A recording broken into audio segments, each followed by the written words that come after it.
मनोविज्ञान के अनुसार मन, योग के अनुसार मन और कार्य। अच्छा, देखिए मनोविज्ञान के अनुसार अगर हम मन की बात करें, यानी concept of mind in psychology, यानी मनोविज्ञान में मन का क्या कॉन्सेप्ट है। तो मनोविज्ञान, जैसे अभी मैं बता रहा था, मन और विज्ञान दो शब्दों से मिलकर बना है, यानी मन का अध्ययन करने वाला विज्ञान मनोविज्ञान कहलाता है। फ्रायड के अनुसार मन से तात्पर्य है, फ्रायड ने इस पे काफी काम किया, मन से संबंधित साइकोलॉजी में। तो फ्रायड के अनुसार मन से तात्पर्य उन कारकों से या फैक्टर से होता है जो हमारे व्यक्तित्व में संगठन पैदा करके हमारे व्यवहार यानी बिहेवियरों का वातावरण के साथ समायोजन यानी एडजस्टमेंट करने में मदद करते हैं।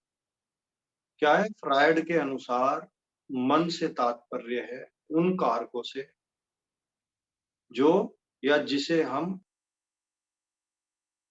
अंतरात्मा भी कहते हैं, तथा जो हमारे व्यक्ति में या व्यक्तित्व में संगठन पैदा करके हमारे व्यवहार यानी बिहेवियर को वातावरण के साथ समायोजन यानी एडजस्टमेंट करने में मदद करता है। यानी हमें बहुत सारी चीजों से एडजस्टमेंट और उनके लायक बनाने की कोशिश करता है ये मन। ये फ्रायड ने कहा है मन के बारे में। मन का फ्रायड ने फिर क्या पहलू दिए हैं मन के, एस्पेक्ट्स दिए हैं फ्रायड ने। तो कौन से दिए? मन का मनोवैज्ञानिक पहलू है, साइकोलॉजिकल एस्पेक्ट ऑफ माइंड।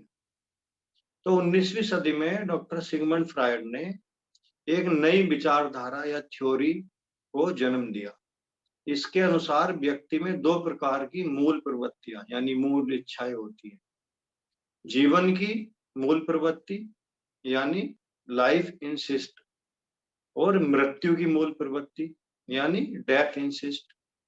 इन्हें ही इरोज और थैनाटोज भी कहा है बाद में ना, अगर किसी ने मनोविज्ञान पढ़ा तो इरोज और थैनाटोज का नाम दिया गया है इनको।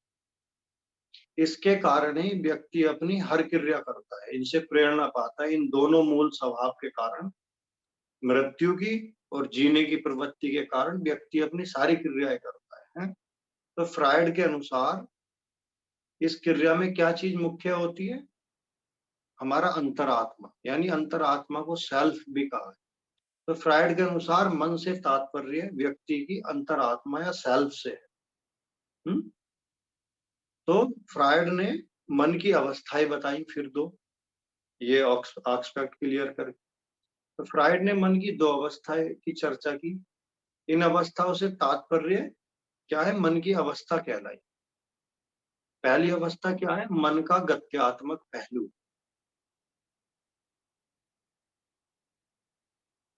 यानी topographical aspect of mind. Topographical aspect of mind Freud के अनुसार मन की शक्ति क्या होती है? तीन शक्तियां होती हैं। इदम यानी आईडी, अहम यानी अहंकार यानी ईगो, और अहम यानी सुपर ईगो। तो फ्रायड ने इस टोपोग्राफिकल एस्पेक्ट में मन की तीन शक्तियां बताई, इदम, अहम और पराहम, यानी आईडी, ईगो और सुपर ईगो। तो फ्रायड के अनुसार ये संघर्षों का कार्य स्थल मन का आकारात्मक पहलू है। जो मन में कार्य होते हैं इन पहलुओं से होते हैं, और इसके तीन स्तर हैं। कौन से तीन स्तर हैं भाई? इसने बताए, चेतन यानी कॉन्शियस, अर्ध चेतन यानी सबकॉन्शियस, अचेतन यानी अनकॉन्शियस। तीन चीजें फ्रायड ने बताई इसमें। चेतन की यदि बात करें, कॉन्शियस की, चेतन मन की, तो मन का वह भाग जिसका संबंध वर्तमान से होता है, तुरंत में प्रत्यक्ष ज्ञान से होता है, डायरेक्ट। जैसे आप लोग पढ़ रहे हो और समझ रहे हो तो डायरेक्ट चल रहा है ये। तो आपका जो माइंड इसको समझ रहा है, जो पढ़ रहा है, वो चेतन मन आपका सोच समझ के लिख रहा है। चेतन मन काम कर रहा है इस समय आपके और मेरे बीच में। तो प्रत्यक्ष और वर्तमान समय से इसका संबंध होता है। यह मन का सबसे छोटा भाग है। इसका संबंध बाह्य जगत की वास्तविकता से भी होता है। यह नैतिकता सांस्कृतिक आदर्शों से भरा होता है। Morality and humanity and culture, इन सबसे, इन विचारों से भरा होता है। अब अर्ध चेतन मन की यदि बात करें तो, यानी सबकॉन्शियस, यह चेतन तथा अचेतन के बीच का भाग है। यह न तो पूर्ण रूप से चेतन है और न पूर्ण रूप से अचेतन। इसमें ऐसी विचार, इच्छाएं और भाव आदि होते हैं जो हमारे वर्तमान या अनुभव में नहीं होते, मतलब प्रेजेंट टाइम में नहीं होते, परंतु प्रयास करने या रिकॉल करने पर वो चीजें याद आ जाती हैं। तो हमारे चेतन मन में आ जाती हैं याद करके। जैसे उदाहरण के लिए हम कोई चीज रख के भूल गए, और जब हमें प्रेजेंट में जरूरत पड़ी, तो मान लिया आपको कार से कहीं जाना था, चाबी रख के भूल गए, जाना तो अभी है वर्तमान में, तो आप फिर याद करने की कोशिश करते हो, भाई मैंने कहाँ रखी, यहाँ तो नहीं हो, तो फिर एकदम याद आ जाती है मैंने उस जगह रखी। तो रिकॉल करने पे जहां से चीजें याद आती हैं वो है अर्धचेतन मन है। फिर आता है अचेतन मन। यह मन का सबसे बड़ा भाग है। यह सबसे महत्वपूर्ण भाग भी है। हमारे कुछ अनुभव ऐसे होते हैं जो न तो हमारी चेतना में होते हैं और न ही अर्धचेतन में। ये अनुभव अचेतन मन में होते हैं। हम स्वयं भी, व्यक्ति स्वयं भी अचेतन के बारे में कुछ ज्यादा नहीं जान सकता। यह एक समझ लो छिपे हुए मन के हिस्से की तरह है। इसमें व्यक्ति, यह एक छिपे हुए हिस्से की तरह होता है। इसमें व्यक्ति अनेक विचार, इच्छाएं, अनुभव भरे रखता है। ये विचार मुख्यतः क्या होते हैं? कामुक, अनैतिक, घृणित तथा असामाजिक स्वरूप के होते हैं, और पिछली भी बहुत सारे संस्कार और चीजों को भरा होता है। उदाहरण के तौर पे आप ऐसा समझ लो, ये एक इच्छाओं का भंडार है, मतलब एक भंडार की तरह है। सपोज करो दिव्या ने कहा भाई मैं गुस्सा नहीं करूंगी। दिव्या सोच रही हो कि मैं तो वैसे ही नहीं करती, मेरा नाम क्यों ले लिया, चलो कोई बात है। तो ये जो बात सोची ना, ये चेतन मन सोच रहा है कि गुस्सा करना बुरा है, मुझे नहीं करना चाहिए। बट जब गुस्सा आता है तो वो रोक ही नहीं पाती, वो करना ही पड़ता है उसको, परवश होके मजबूरी में कर देती। तो ये जो इच्छा थी कि भाई मैं नहीं करूंगी, इसको गुस्से की भावना ने दबा दिया इस बात को।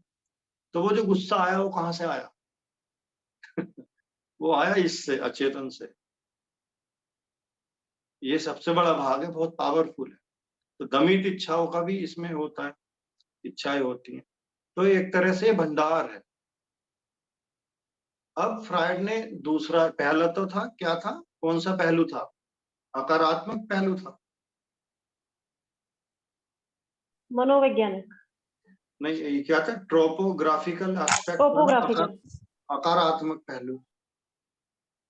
अब मन का दूसरा पहलू उसने दिया, मन का गत्यात्मक पहलू, यानी डायनेमिक एस्पेक्ट ऑफ माइंड। इसका संबंध दो मूल प्रवृत्तियों से है जो अभी मैंने बताई। मूल प्रवृत्ति लाइफ की, जीवन जीने की मूल प्रवृत्ति, और मृत्यु की मूल प्रवृत्ति, लाइफ इंसिस्ट और डेथ इंसिस्ट। इन दोनों प्रवृत्तियों से गत्यात्मक पहलू का संबंध है। मन के गत्यात्मक पहलू के अंतर्गत भी तीन चीजें आती हैं। क्या आती हैं? उपाहम यानी आईडी, अहम यानी ईगो, पराहम यानी सुपर ईगो। उसके अंदर तीन थी, चेतन, अर्धचेतन, अचेतन। इसके अंदर तीन है, उपाहम, अहम और पराहम, आईडी, ईगो और सुपर ईगो। तो उपाहम यदि आईडी की बात करें तो जन्म के समय शरीर की जो संरचना में जो कुछ भी होता है जन्म के साथ, वह पूर्णतः उपाहम यानी आईडी होती है। अर्थात इसका संबंध जन्मजात व वंशानुगत है। इसका मूल उद्देश्य इच्छाओं की पूर्ति से है। ये सोचता वगैरह ज्यादा नहीं है। बच्चे जैसे जिद पे अड़ जाते हैं ना, जो चाहिए चाहिए, उन्हें पता नहीं भाई कि नुकसान होगा कि फायदा होगा। कई बार ऐसी चीज मांग लेते हैं जिनसे उन्हें नुकसान हो।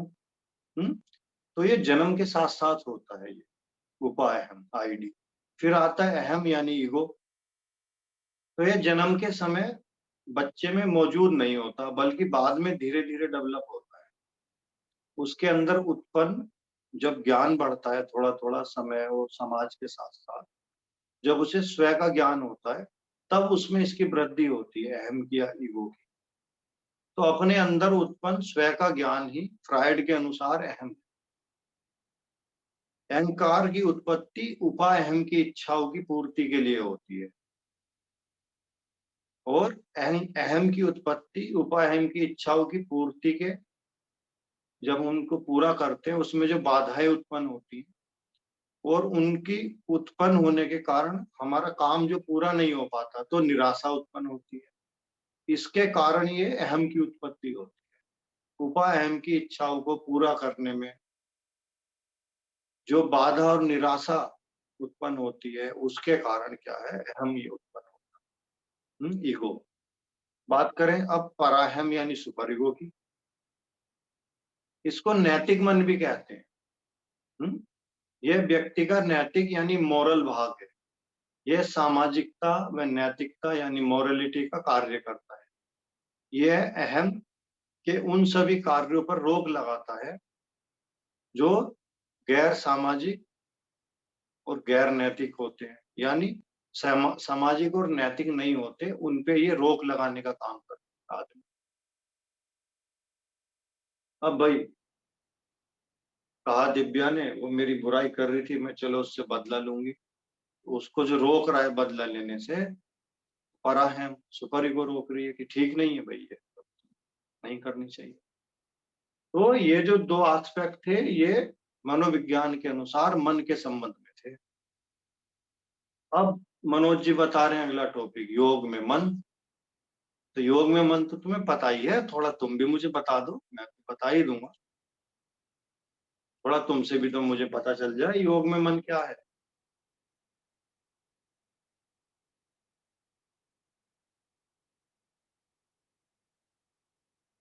बताओ भाई। ये प्रीति बैठी है, दिव्या है, और इधर कोई दिख रहा हो तो मुझे। ये सुषमा तो अभी गायब है, मतलब नहीं दिख रही है। सर, अगर मन है तो योग नहीं है, अगर मन नहीं है तो योग है। क्या क्या दोबारा रिपीट करना, बड़ी महान लाइन बोली एक बार। सर, अगर आप मन से कुछ कर रहे हैं तो वो योग नहीं है, अगर आपका मन नहीं है तो जो आप कर रहे हैं वो योग है। आपका मन नहीं है तो वो योग है, हैं? अगर आपका मन बीच में आ रहा है तो वो योग नहीं हो सकता। योग नहीं हो सकता, ओके।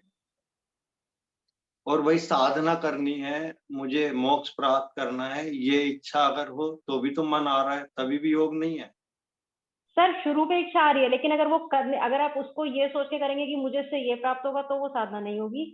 तो कोई याद साधना नहीं हो सकती। मतलब अगर आशा रहित विचार, आशा के सहित विचार हो तो योग नहीं है। निष्काम कर जी। निष्काम कर्म। फिर कर्म कैसे होगा?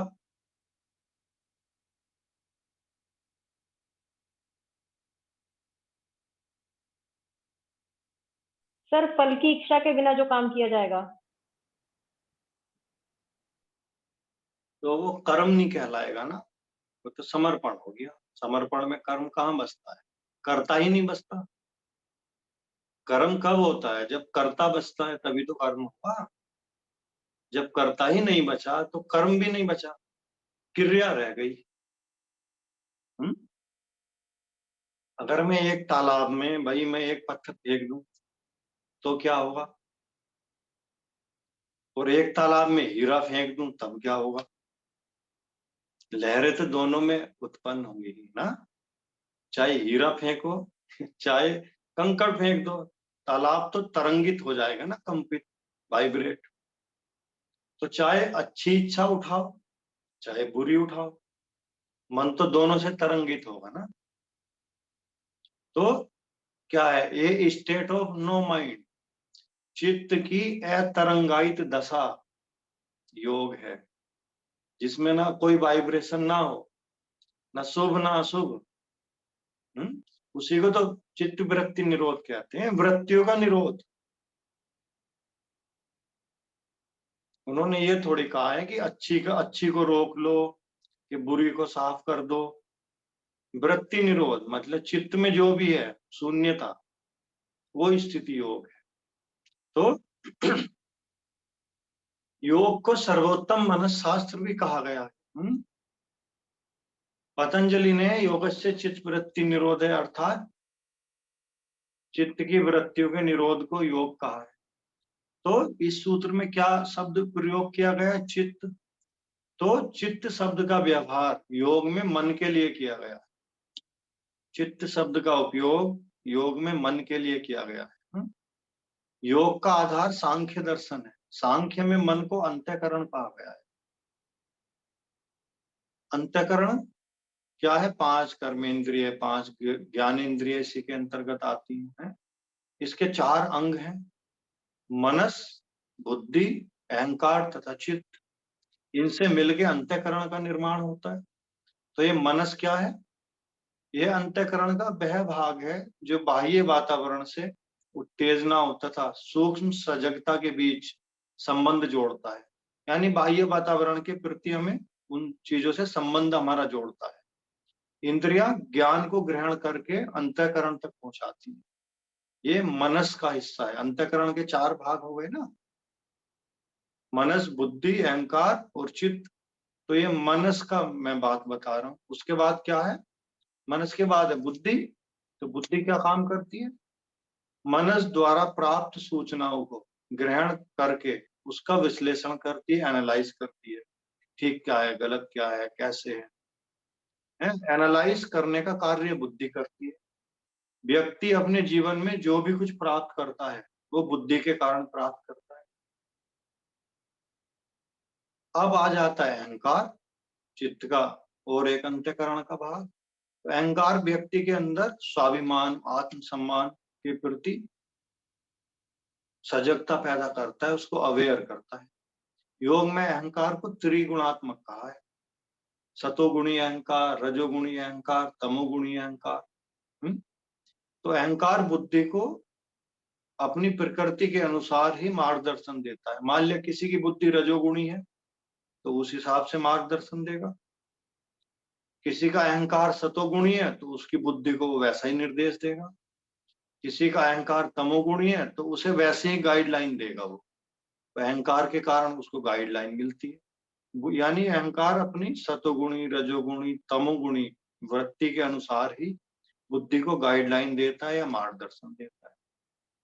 अब चौथा क्या हिस्सा है अंतःकरण का? चित्त।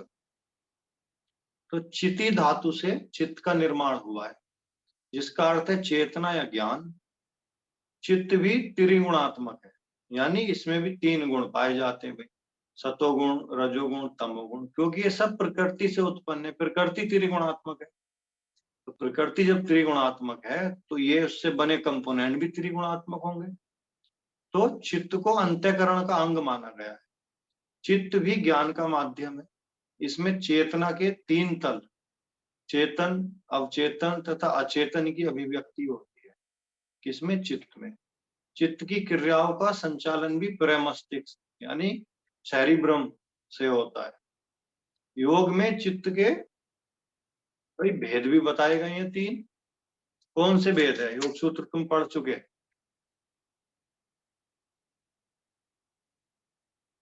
योग सूत्र आप पढ़ चुके। चित्त के कौन से भेद हैं? चित्त वृत्ति निरोध है।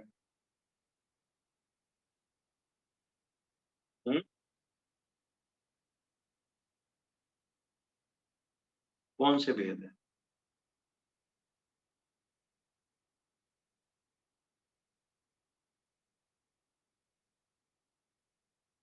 नहीं पता? नहीं पता तो बताएं फिर।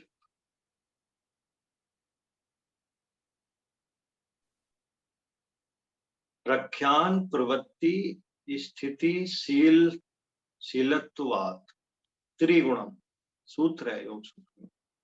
प्रख्यान प्रवृत्ति स्थिति शीलत्वात् त्रिगुणम, अर्थात प्रख्याशील चित्त, स्थितिशील चित्त और प्रवृत्तिशील चित्त। तो प्रख्याशील चित्त क्या है? ये सतोगुण प्रधान है। स्थितिशील चित्त क्या है? ये तमोगुण प्रधान है। प्रवृत्तिशील चित्त क्या है? रजोगुण प्रधान। एक और प्रकार के चित्त की बात है इसमें, जिसे प्रख्यानशील चित्त कहते हैं। यानी धीरे धीरे आदमी के रजोगुण तमोगुण नष्ट होने लगते हैं और उनके नष्ट होने के बाद केवल सतोगुण बचता है। तो उस स्थिति को प्रख्यानशील चित्त कहा जाता है। इसमें सतोगुण ही शेष रहता है। देखिए 3 गुण है ना, सतोगुण, रजोगुण, तमोगुण। शायद आपने पीछे पढ़ा भी हो इनके त्रिगुण के बारे में, योग में होगा जरूर कोई ना कोई तो। इन गुणों की अपनी विशेषताएं हैं। जैसे सतोगुण प्रकाशक है, हल्का है, सत्व की ओर ले जाता है। तमोगुण क्या है? अंधकार की स्थिति से जुड़ा है, आलस्य की स्थिति से जुड़ा है, स्थिति स्थिर पैदा करता है, मतलब आपको ज्यादा भागने नहीं देता। रजोगुण क्या है?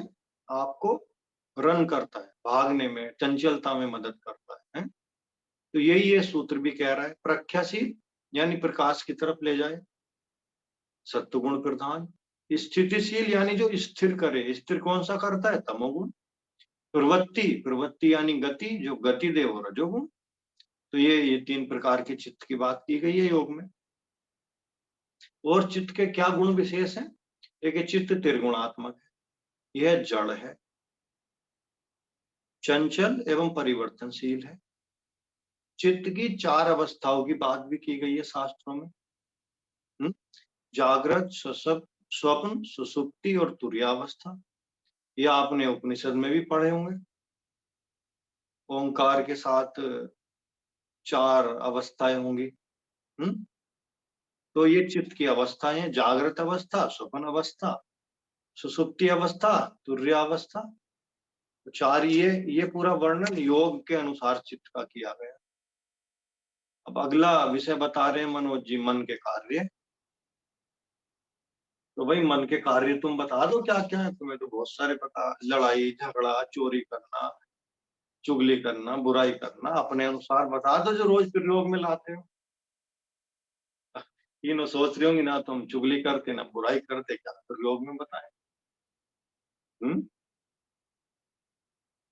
चलो मनोज जी की कर दो बुराई पीछे, और क्या अच्छा नहीं सिखाते, पता नहीं क्या कैसे, कुछ तो बात बने मन के गुणधर्म।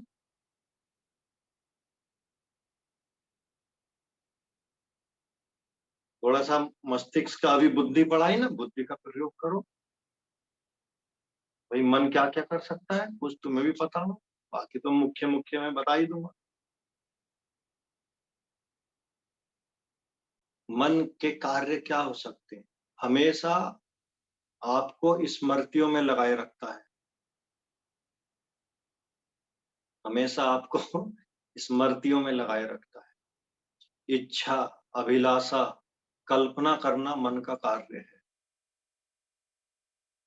मुख्य कार्य क्या है? विचार करना, विचार करते रहना। कर्मों का कर्ता मन है, कर्ता भाव मन में। संसार की समस्त अच्छाई व बुराई मन की उपज है। संकल्प और विकल्प मन के द्वारा ही होते हैं जीवन में। पुनर्जन्म का कारण यही मन है। समस्त इंद्रियों को उनके विषयों की ओर प्रेरित करता है, धकेलता है, यह मन ही है। व्यक्ति के अनुभव, संवेग, भावनाएं, इच्छाओं की अभिव्यक्ति भी यही मन करता है। अब भावनाएं नहीं है तो कैसे अभिव्यक्त करोगे भाई? तो मन इनकी अभिव्यक्ति करता है, प्रेजेंट करता है, हम हमारे अंदर आपके लिए क्या भावना है। विभिन्न प्रकार की इच्छाएं, आकांक्षाएं और प्रेरणाओं को उत्पन्न करने वाला भी यही मन। ये मन के मुख्य कार्य है। तो ये आपकी आज मनोज जी के द्वारा पहली यूनिट शायद समाप्त हो गई। और काफी सरलता से समझ सर में एक आ रही क्वेश्चन है। था, हाँ ये जी, मन के बताइए। कार्य में आपने पुनर्जीवन का भी बताया सर, ये कैसे हाँ। रिलेटेड है इससे? ये कैसे रिलेटेड है? चलो जी, अच्छा कुछ आप भी बता दो कैसे रिलेटेड हो सकता है। पुनर्जन्म लेके मानने की ये प्रीति है असल। सर वो पुनर्जन्म से मतलब तो ये हो गया ना सर। या पास्ट को याद करेगी, फिर कुछ ना कुछ तो करके हटेगी। सर नहीं, पुनर्जन्म का मतलब मन के कार्य नहीं सर, नहीं समझ में आ रहा है ये बिल्कुल नहीं रिलेट कर पा रही है। देखिए, अभी मैंने इसी में बताया कि इंद्रियों को उनके विषयों की ओर दौड़ाता है। इसके जस्ट उल्टा उल्टा साधना प्रत्याहार की है। विषय और इंद्री जो जावे, अपने स्वाधन को ललचावे, तिनकी ओर न जाने दे ही प्रत्याहार कहावे। ये प्रत्याहार की बात की गई। तो जब विषयों में इंद्रियां भागती हैं, क्यों भागती हैं? आशा के कारण। आई अहम, ये लग जाता है अहम। अभी हमने पढ़ा मनस की स्थिति में कि भाई निराशा जो काम में बाधा पड़ती है और बाधा को पूरा करने के लिए एक दूसरे तरह का मन का काम करता है। तो हमारी आशाएं हमें दौड़ाती हैं कल में। तो ये आशाएं आती कहाँ से? ये योगियों के या समाधि में स्थित व्यक्तियों में तो नहीं आती। ये जिनके पास मन अभी गतिशील है, मन तीनों गुणों से अभियुक्त है, सत्वगुण, रजोगुण, तमोगुण से। तो ये गुण के प्रभाव में मन हमें हमारे जैसी चीजें प्राप्त करने की तरफ प्रेरित करता है, उसके लिए आशा जगाता है। जब वो पूरी नहीं होती तो हमें उसके बदले में दुख होता है। अब सपोज करो कि मान लिया मेरी अंतिम श्वास है थोड़ी देर और मेरा आखिरी विचार ये था कि मुझे भाई कुछ कार्य करना है, और मेरा ये आखिरी विचार था, उसी को सोचते सोचते मेरी मृत्यु हो गई, उदाहरण के तौर पर। तो कोई भी विचार पूरा करने के लिए आने वाला कल चाहिए। आज आप कुछ सोच रहे हो, पढ़ रहे हो, तो एग्जाम देने के लिए पढ़ रहे हो, तो इसके लिए कल चाहिए ना, हमें हमेशा भविष्य चाहिए। किसी भी विचार को पूरा करने के लिए, आशा को, हमें कल की जरूरत पड़ती है, आने वाले कल। अब तो मेरी मृत्यु हो गई, अब तो उस विचार को पूरा करने के लिए आने वाला कल तो कौन सा होगा?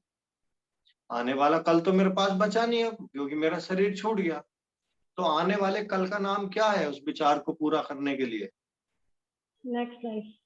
अब क्या हुआ? पुनर्जन्म हो गया ना। चलो, ये आपका पूरा हुआ, फिर कल हम दूसरी यूनिट लेंगे।